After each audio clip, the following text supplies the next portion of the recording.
عام مومن مسلمان آج باغی بن چکے ہیں، اپنے نفسانی خواہشات کے اسیر ہو چکے ہیں، اپنے ہی نفسانی خواہشات کے ہم قیدی بن چکے ہیں، اور نفسانی خواہشات کے ہم پوجا پاٹ کرنے لگ چکے ہیں۔ قرآن میں بھی اللہ تعالیٰ نے فرمایا افرأیت من اتخذ الہہ ہواہ، اللہ تعالیٰ فرماتے ہیں افرأیت، کیا آپ نے دیکھا من اس شخص کو کہ جس نے اپنے خواہشات کو اپنا معبود بنایا ہوا ہے، اپنی خواہشات کو اپنا الہ بنایا ہوا ہے، اپنی خواہشات کی پوجا پاٹ کر رہا ہے، اور یہی خواہشات ہیں، یہی نفس ہے۔ علماء حضرات بیانات کرتے ہیں کہ اپنے نفس کے پجاری مت بنو، اپنے نفسانی خواہشات کو پورا کرنے کے لیے بے جا تگ و دوڑ مت کرو، اور اپنے نفس کو قابو میں کرو۔ اور نفس کیا چیز ہے؟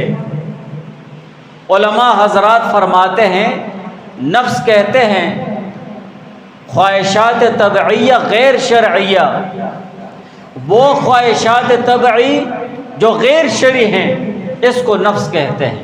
غیر شرعی جو بھی طبعی خواہش ہے تو اس کو نفس کہتے ہیں۔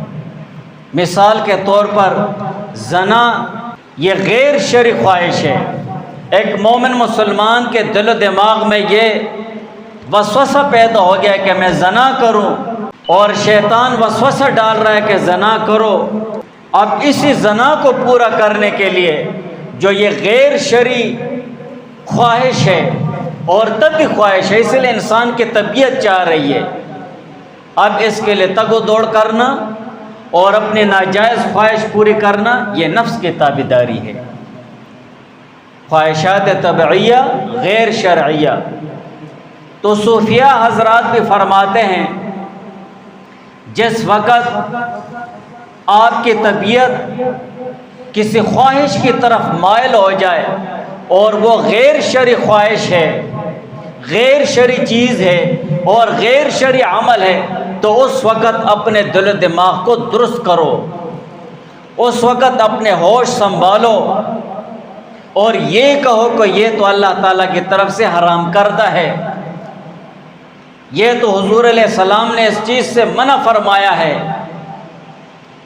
اور یہ تو خواہشات نفسانیہ طبعیہ غیر شرعیہ ہے، لہٰذا اس سے پیچھے ہٹ جاؤ۔ یہ ہے اپنا نفس کنٹرول کرنا، یہ ہے اپنے خواہشات کنٹرول کرنا، اس کو کہتے ہیں کامیابی۔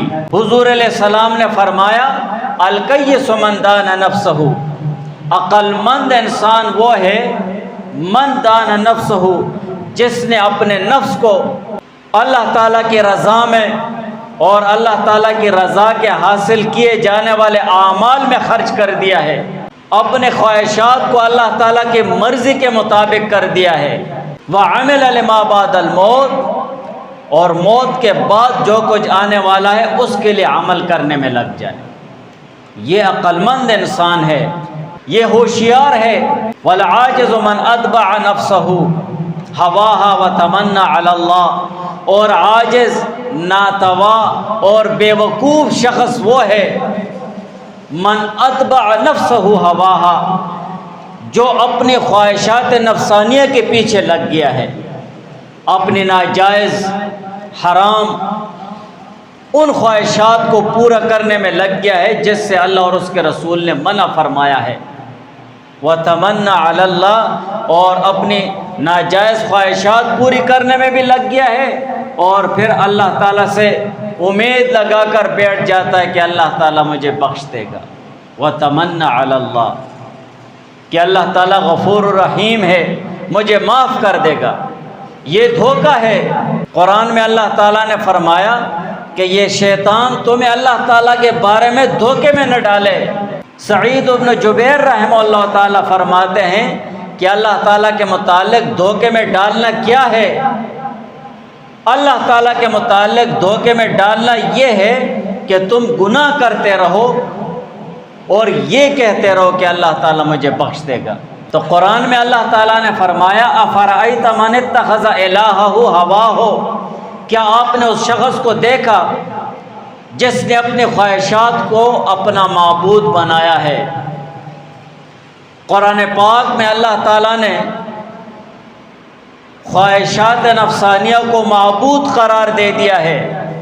اگر آپ دیکھیں گے تو ہماری عملی زندگی میں کوئی کافر بھی اپنے خواہشات کو معبود نہیں کہتا ہے، لیکن قرآن نے یہ بتلا دیا ہے اطاعت کیسے کہتے ہیں؟ اتباع کرنا، تابعداری کرنا، کسی کی بات ماننا۔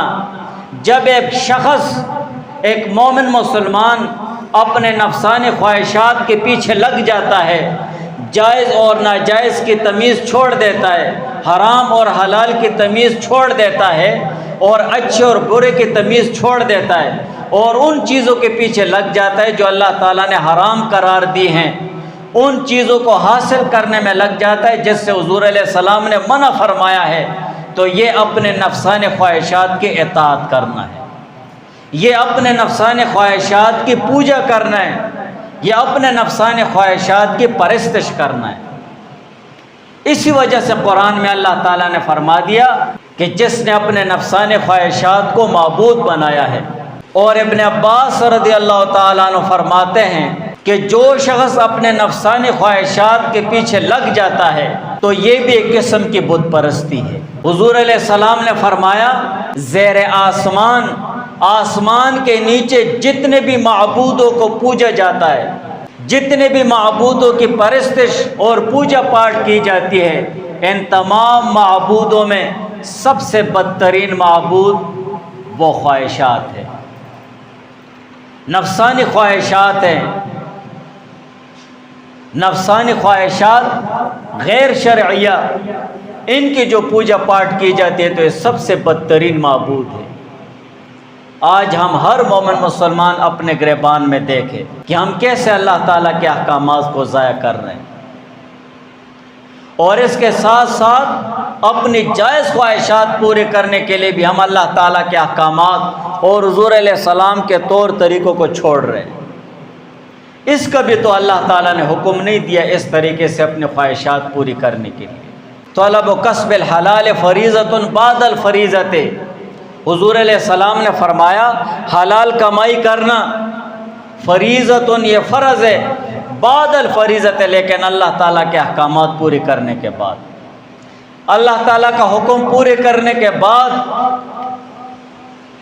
اور اس کا فرض پورے کرنے کے بعد تم حلال کمائی کرو، بالکل جائز ہے، اس میں تمہارے لیے اللہ تعالیٰ برکت ڈالے گا، خیر ڈالے گا۔